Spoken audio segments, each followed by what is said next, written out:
so I welcome you for the part 2 of the interview. And this part 2, we are going to be talking a different topic, or like we are going to be talking about a very different issue. The issue I have here is recovering from the loss of a dear one. And we all know that at a point in time, we get hit by news that are not pleasant.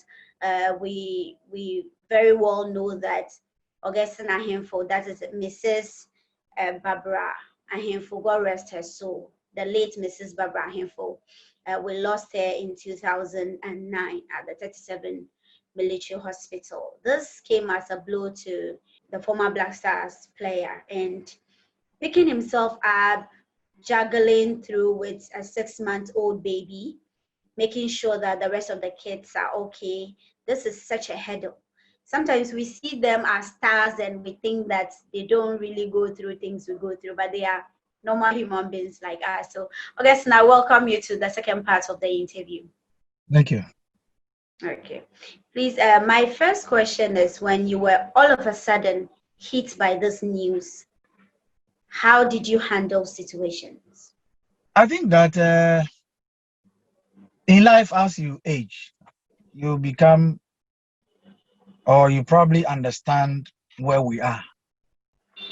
And at the time when she died, I stopped playing, and I was more into going to church whenever I have the time, listen to good counseling and understanding life properly. And so when it did happen, it was a blow, but I also took it well because I knew that we are all striving to go to heaven. Yeah. And how are we going to get there? You're going to get there through that. And so, in as much as it was difficult, the good book was able to be my guide. And my wife wasn't sick. She wasn't really sick. I mean, the last week of her life was when I thought that, yeah, because she said she wasn't feeling well here and there, and not the hospital type, because she had just given birth from the US. But when she came, as usual, when you give birth, you'll be taking drugs here and there. So I thought the drugs she was taking was for giving birth and also putting the body in shape. I didn't know anything untoward. It was just the last week of her life that I'm not well. This was I've taken my medication. Okay, no problem.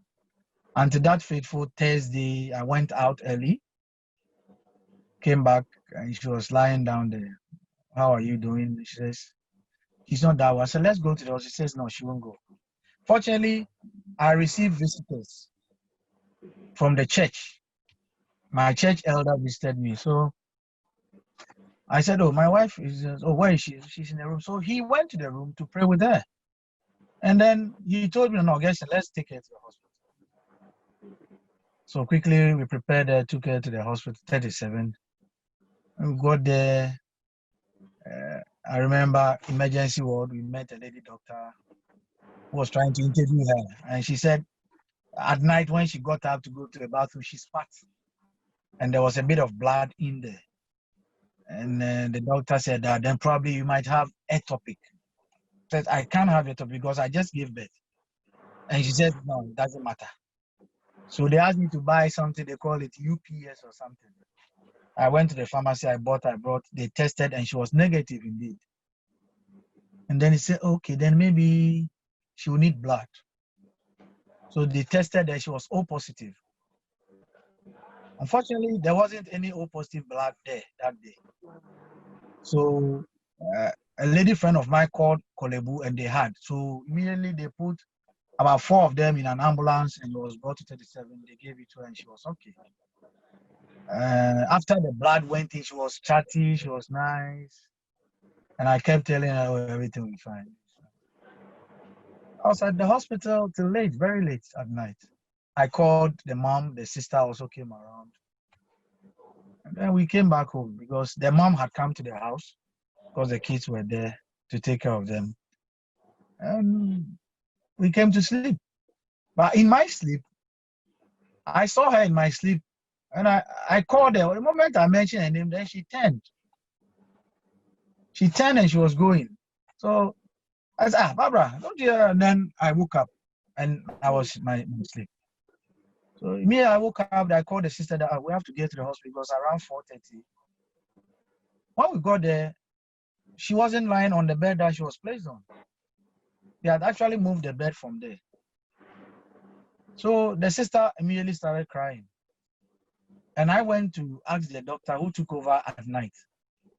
Doc, but when I entered the office, the files in front of the doctor, her file was on the left, and all the others were on the right.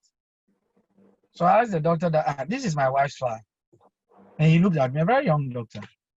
Says, at night when I took over, I said, yes, I was here when you took over. And she was fine. All of a sudden, around 2 a.m., she started reacting and blah, blah, blah. So I said, so where is she? And he told me that, she passed. I said, okay, where is she? So are you sure you want to see her? I said, yes. So we came out of the office, another door after the doctor's office. She opened and there she was lying. And she was lying in a pool of blood because all the blood that was given her had come out of her. And I just stood there, looked at her, asked a couple of questions, and then I came out. Then we came home, announced. The first person I called, I think from the hospital, was Mr. Fiano. So he has been a father figure to all of us. I told him what had happened, and then we drove home. Families were informed, and the rest we say is history. Yeah. So, yeah, well, I'm so sorry for that, because I think she was only 32 too, and yeah. Seriously, Augustine, somewhere hits. Such is life. I remember when she died, I think I was driving alone 2 weeks or so after. And then this bishop, Takia boy, was preaching. And he was preaching about death. Because I was in the house and something said, just drive around. I didn't know. The kids had gone for school. I was in the house alone with the baby. I just put her in the seat. We were driving around. And then I tuned into the radio station, I think Sunshine Radio or something. And they were preaching. And he was preaching. And he was preaching about death. It went on and on and on. You buy newspapers today. You read obituary from somebody. You read that. But you forget that one day it could be you. So when it gets to you, what do you do? I said, maybe God wanted me to listen and listen. Yeah. I was able to inform myself properly. Yeah.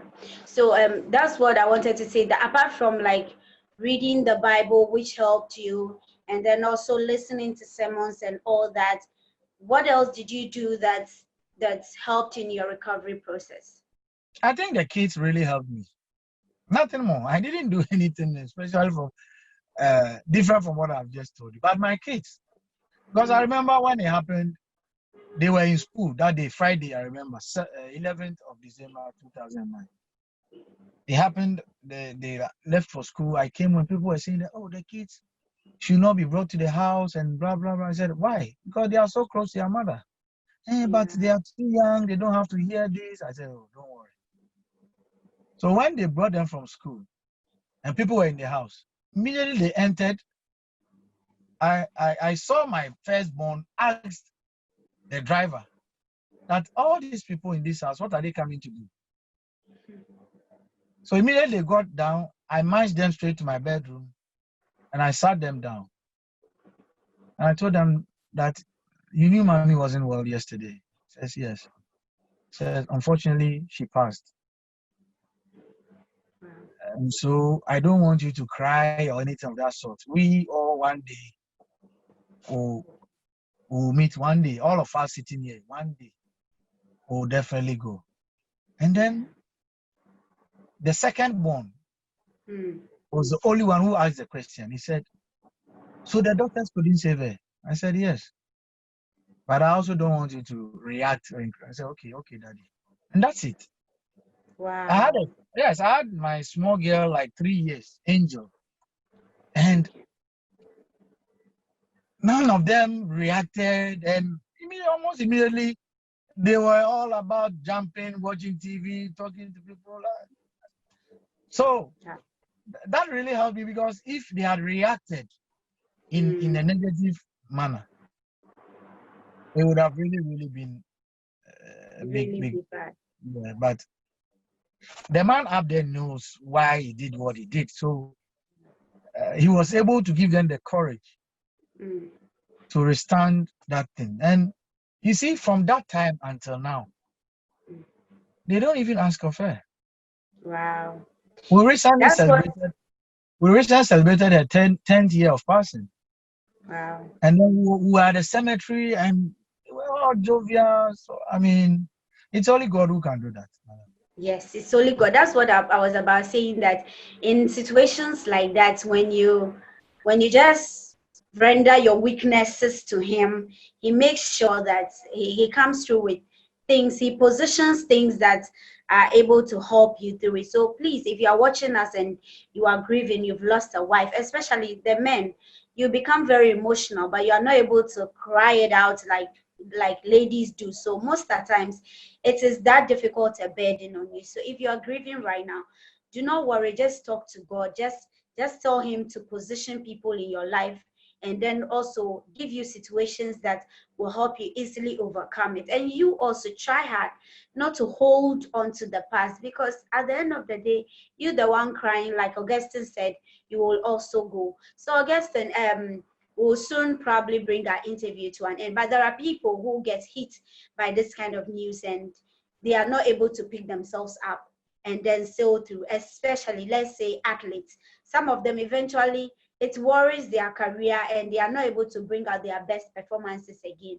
What word of advice do you have for these people? I think, like I've told you,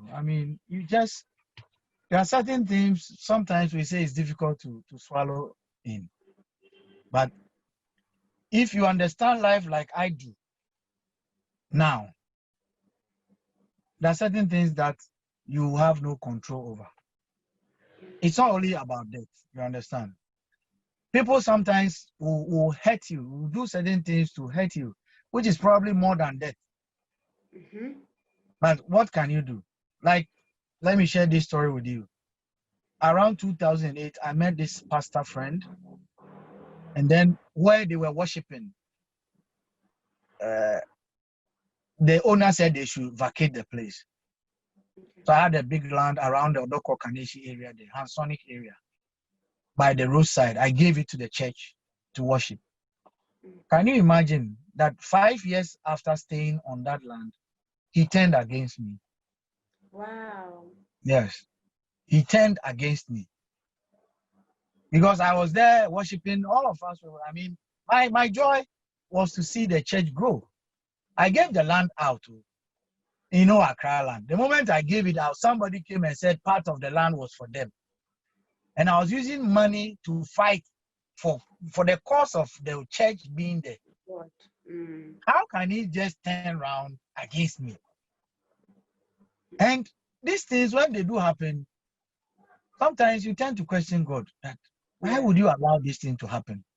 But you should have that courage to know that everything that happens, whether you like it or not, he knows it. Believe me, he knows it before it happens. If you allow it to happen, he will allow it to happen, maybe for a good cause. So we should not relent. So far as we have life, like I did state earlier on, tomorrow is obviously guaranteed. Let's try that we would understand at any given time what really has happened, even though very sad at times. But for me, I still maintain that I know that whatever I say physically, the man up there listens. Like I was in church last time, the pastor was saying that, oh, let's pray. Let's pray and blah, blah, blah. I said, you don't know what is going, because that day I needed some money. That very day, not the next day. I needed $5,000 that very day. Mm. It wasn't the next day. So I told God, like I told you earlier, it is your word that we say you should knock and it shall be open. And Yeah. we should seek before you and it should be given to us. You know that I need this money today, not tomorrow. So why this pastor, can you imagine? We prayed for like 1 hour. It's a Wednesday service, so we prayed for 1 hour. And then I came out. I sat in my car. I have this business with a friend of mine in the US. So I sat in the car. I moved the car, not even 1 meter. Then I saw my friend was calling me. I picked up. George. He says, "Oh, I thought you were at church." I said, "Oh, we just finished because we just came to pray." He said, "Oh, I'm supposed to bring you some money, but there's some money with Auntie Monica. It's Akwesi's money. So you go to Auntie Monica and take that, and I'll give that money in Akwesi in the US." I didn't ask him, or he didn't tell me how much it was. So I just called the woman, Auntie Monica. "Oh, Augustine, where are you?" I said, "Okay, I'm in the house. Wait for you." I went. The woman went inside. "Oh, Augustine, sit down." She went in there, brought me an envelope. I opened the envelope. There was money, dollars. I counted the money. 1, and it was $5,000. Wow. $1 more, not even $1 less. Yeah. $5,000. And Wow. when I counted and I came to sit in my car, I just said, it means that this man up there is with us. Maybe he's not up there, he's here. So Definitely. he's listening. So we should not really be troubled because he's listening. He's there. Yeah. Let's Okay. not be troubled. Athletes will go through crisis. It's part of it. Yeah. If you are not troubled and then you strive, you overcome it. Definitely. Let's not give up. Definitely. Yeah. Okay. So don't be troubled in terms of like, or in case of anything, just talk to God. Like you heard from Augustine, and God will come through for you. You've seen miracle stories and everything he shared with us.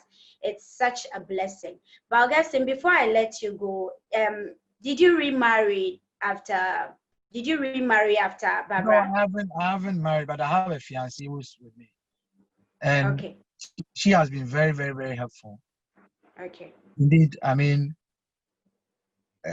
to have a fiancée who understands that you have children and she has to take them as her own.